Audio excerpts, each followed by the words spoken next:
Hello everyone, welcome to my channel. I hope you're having a great day.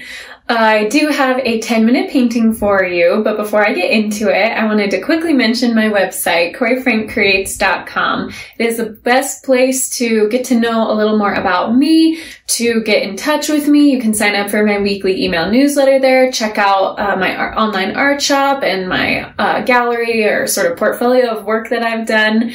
So I'd love for you to go check it out and get to know me a little bit. That is CoreyFrankCreates.com. So this painting that I have in front of me is part of my 10-minute watercolor series where it's all about getting a fairly simple, quick painting done in a short amount of time and just continuing to build those skills and practice, because the more you paint, the more you practice, the more you'll get the hang of how watercolors work.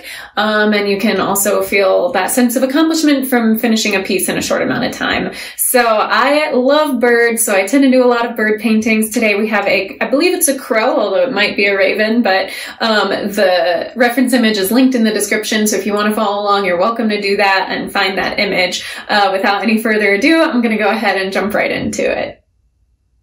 So I'm starting right in here. I dipped my brush in the water. This is a size 12 round brush. Pretty good multi-purpose brush because it's fairly large, but still comes to a fine point.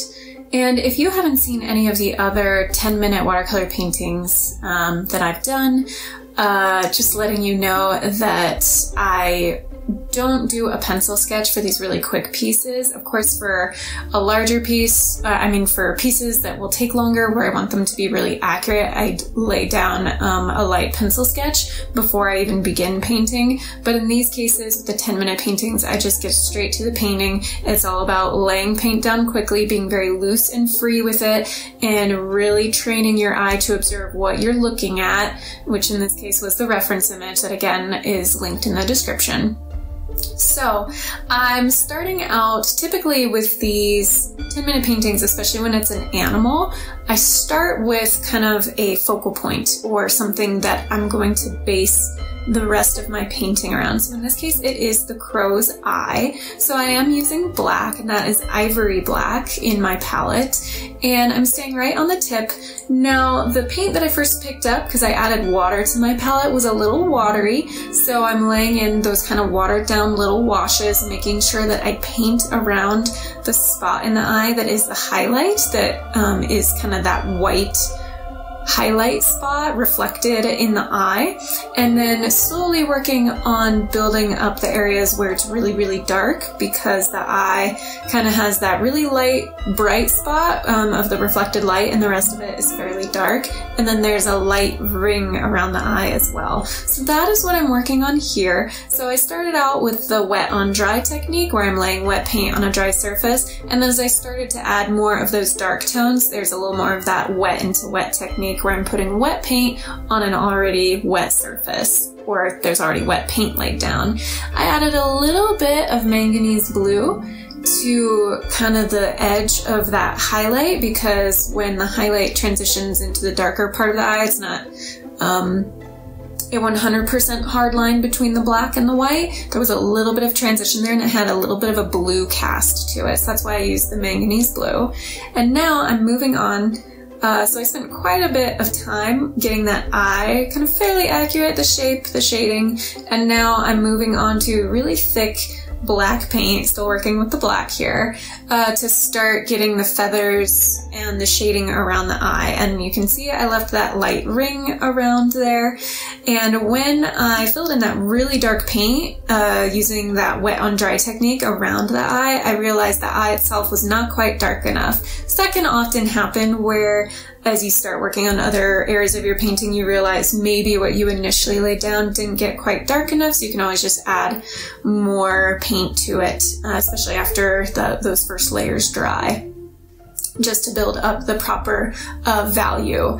And now, working fairly loosely, I'm blocking in, so there's some feathers that go away from the eye towards the beak, and I'm now starting on the beak, which has a lot of kind of highlights on it, so I'm not doing just a pure black. I have a watered down black to create that gray. I'm blocking in sort of the top edge of the beak and then the bottom edge of the beak.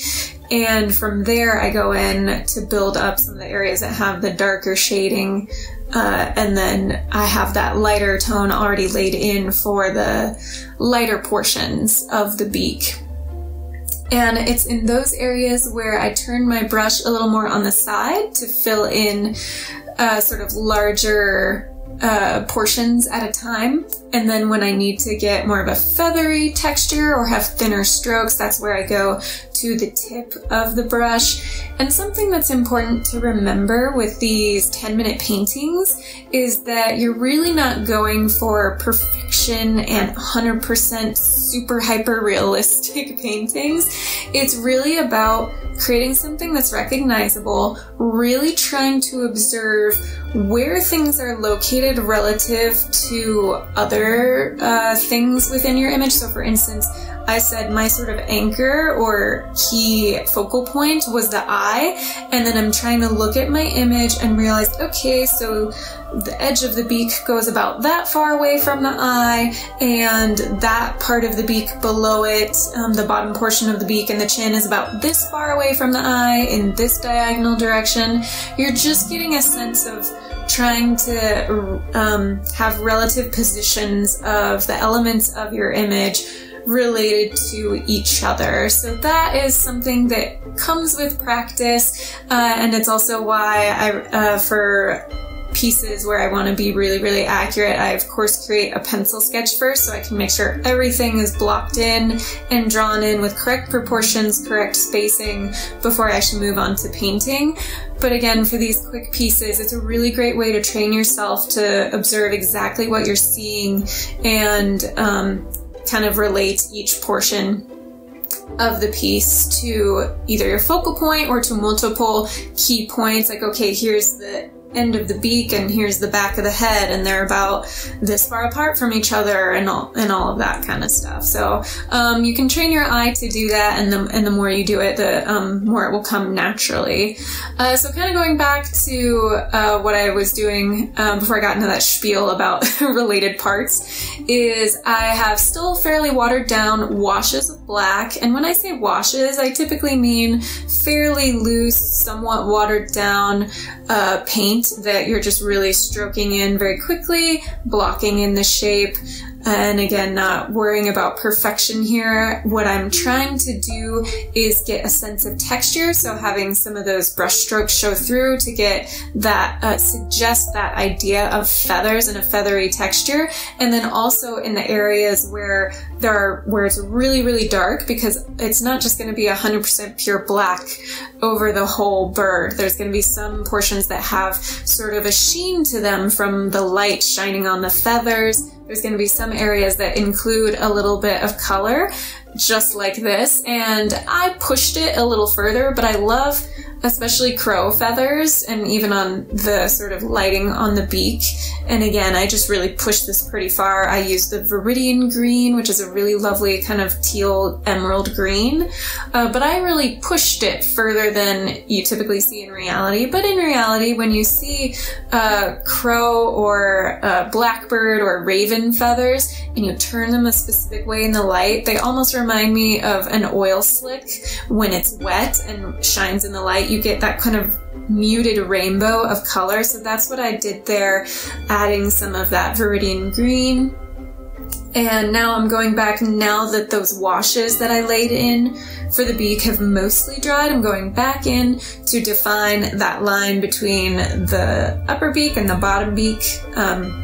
And here we go again with just laying in some of those kind of rainbowy tones.